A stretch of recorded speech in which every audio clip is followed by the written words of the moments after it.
25 years ago today, Marty McFly first hopped into Doc Brown's DeLorean and took the world on a magical ride back to the future.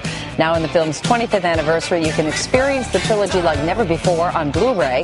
We're going to talk to the reunited cast in a moment, but first let's take our own trip back in time.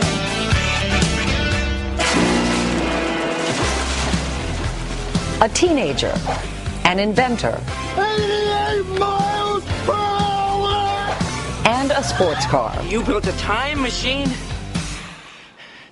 out of a DeLorean?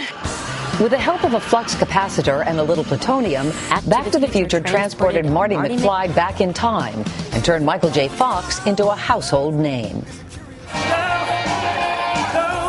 Back to the Future was the #1 movie at the box office for 8 straight weeks when it was released in the summer of 1985, going on to become the highest-grossing film of the year.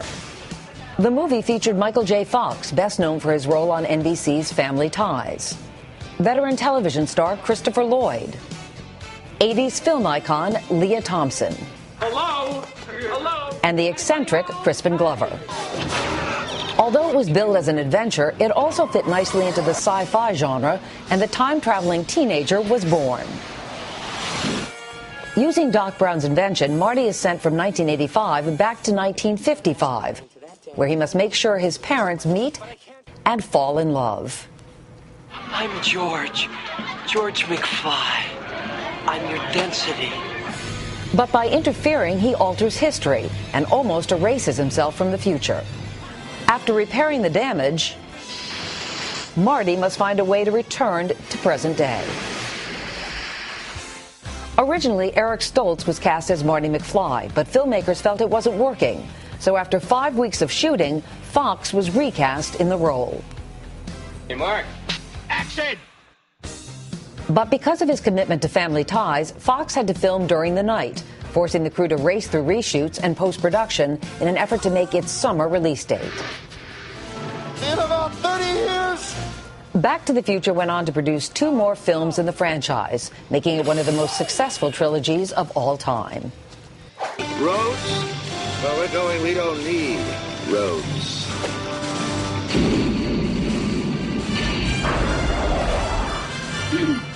And the stars of the Back to the Future franchise are Michael J. Fox, Christopher Lloyd, Leah Thompson, and Mary Steenburgen. We've also got writer-director Robert Zemeckis and singer-songwriter Huey Lewis. Good morning to all of you. This is so cool. 25 years. Can you believe it?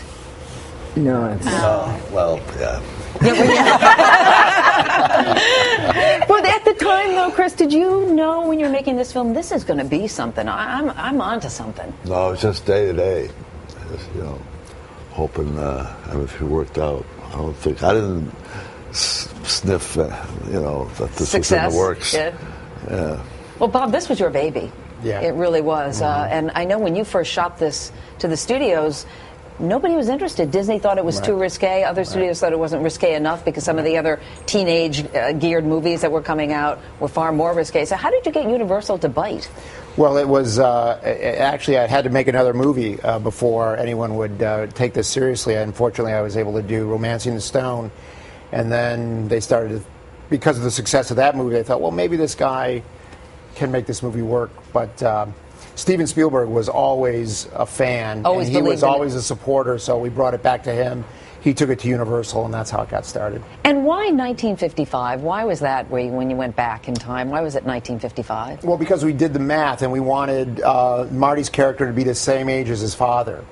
So the movie takes place in 1985, so we went back, exactly 20 years. Yeah, and Marty McFly here, Michael J. Fox, they wanted you originally, but you were tied up. Yeah, I with Family learned Ties. eventually that they had been interested in me from early on, and I couldn't do it because I was doing Family Ties, and Gary Goldberg couldn't let me out, and I didn't even know about it. And then they made a change, and they came back to me around Christmas time, and it was out in the summer, so it wasn't until like the December before. You mean after they tried your role with Eric and it didn't work out? So they had a really brief window to get it done. So I came in and I did the show in the daytime and the movie at night, and these guys adjusted their schedule and we got it done. But do you even remember making this movie? Because No. you're basically, yeah. I don't think I did make it. It was a lot of it. There are literally big chunks that I can't remember, and there are also scenes where we shot my coverage, but they'd shot the coverage for the other people before, so I was seeing performances that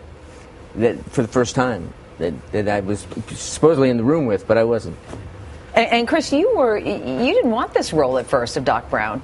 I kind of I got an offer to go back to New York and do a play, and I kind of felt, gee, that's something I should do instead of gambling out here and, a career out on the West Coast. And I sort of made up my mind I was going to do that. And then the script, I was doing a film in Mexico, and the script for Back to the Future came in, and I didn't know anybody involved with it, and I looked at it, and I thought, so I just said, to hell with it, And then I'm going back to New York, be an artist, Fool, what a fool. But then somebody said, you should really at least take a look. Take so a look, I took a look, and agent persuaded me to go back and meet Bob, and thank goodness, because I can't imagine another Doc Brown either. You're the best. Well, great. It changed my life, as long as everybody else's too. Leah, when you were told you're going to play Lorraine, you're going to play her at the age of 47, and you're going to play her at the age of 17. And for 47, they had to do a lot of work on you every day. Yeah. 3 hours plus of makeup, the whole thing. Yeah. Well, it's so funny because we would be like, "Oh, you look so old," and now, of course, I'm there. But especially in Back to the Future 2, I was covered in plastic from here all the way to here when I was Lorraine with the big boobs. So that was a real dream of mine. So. What was the most fun? It was all it was all a lot of work, but for me, the fun was seeing when Bob Z was happy with something that we were doing. He would just giggle, and it was so hard for him, and it was really fun to kind of make one of his visions come true. Yeah, the word is you were possessed, essentially, making the film. Had to have been, yeah. Yeah, to do it. And Huey, you provide the music for the film, but also this was your first acting gig, right?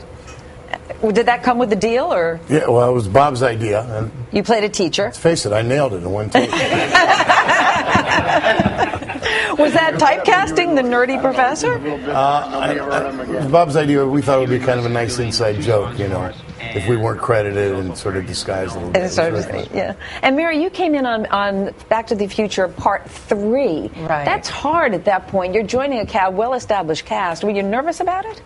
I was more nervous about just the personalities on the set sort of accepting me into the ranks. I felt like a new kid at school, and they couldn't have been sweeter. From day one, it was amazing. I mean, Michael was a great leading man and host, and I had wonderful love scenes with Chris, who was very romantic, and he and I had my very first film. Chris Lloyd was in the first scene I ever did in a movie in Going South, so it was incredible to work with him again. And this was your first on-camera kiss was with Mary, correct? The first and last. I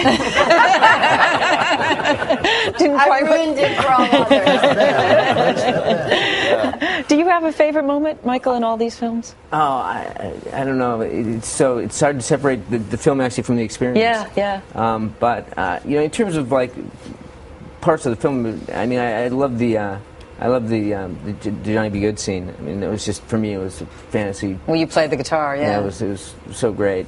And I mean, otherwise, I just have memories. I just have, like Leah said, you made me smile thinking about Bob. Bob would get a shot, and then he'd say, wait, and he'd start thinking, and he'd get this look in his eye, and you think, oh my God, what is he going to do now? There would be some ridiculous thing, and he'd just go, wow, he should be locked up. And the DeLorean, that wasn't the original time machine, was it, Bob? Originally, wasn't it going to be a fridge? Well, the very first script, it was a refrigerator because it was a very complicated deal. But we realized, if you were going to build a time machine, it should be a vehicle. You should be able to, move around in it. So then we came up with the idea of it being a vehicle, and then we came up with the idea of it being a DeLorean because we wanted to look like a spaceship in the 50s. Which is what the family, when Marty lands, they think it is a spaceship from the 50s. One of the biggest fans of this original film, the first one, was Ronald Reagan, who's mentioned obviously in it when you go back in time, or back in the 1980s, he's president, and he actually quoted it, State of the Union address. Mm-hmm. And after that point, the movies took on a different significance, didn't they, culturally? They seem to, yeah. They seem to become part of the culture in a more in a deeper way, and they're used to explain a lot of things. I mean, the title Back to the Future is used a lot. Why do you think it has resonated with people so much, these movies? I think it got a great message in it. It's also like incredibly entertaining and beautifully written. The script is beautiful, but I think that whole idea for me of that if you just stand up for yourself and that one important moment of your life, you can change everything. For me, that's really profound, and it's a good thing to teach your kids. And you all have kids, they've seen it, I assume. Do they get it? Did they get the references, or is it like Greek to them? It's on so many levels it works on any kind of audience, I think. I don't know if they particularly get the cultural references, from the 50s and stuff like that. But what resonates with them is the characters and the action and the sense of fun and someone said yesterday that the irony.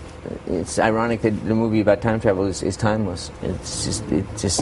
It has something for everybody. It's really wonderful to be a part of. Do people still call you McFly when you're traveling? Oh, yeah, in Bhutan, in the jungles of Thailand. No. Swear to God, yeah. I've been in Bhutan, and a bunch of monks came by, and one of them went Marty McFly. The monks did.